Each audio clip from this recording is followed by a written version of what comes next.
this is the easiest and surest way to force a card. You're going to use a Svengali deck. A regular deck has 52 cards that are all different. But the Svengali deck has 26 cards that are all different and 26 cards that are all the same. So before you ask a volunteer to choose a card, you're going to show the top of the deck casually so that they get to see that they're all different.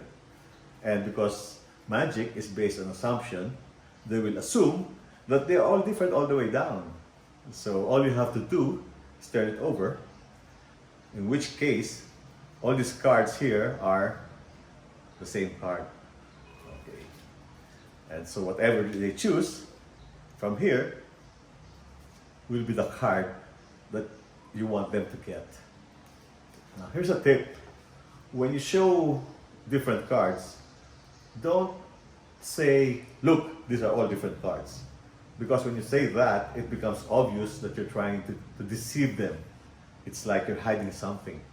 But use a script that's more casual, like what I use usually is, just in case you don't know, a deck of cards has 52 different cards, okay? No two cards are the same. That's one. Or maybe say, do you have a favorite card? Can you say it here? Okay. Make sure that you don't find it too wide, because you have to hide all the different cards underneath.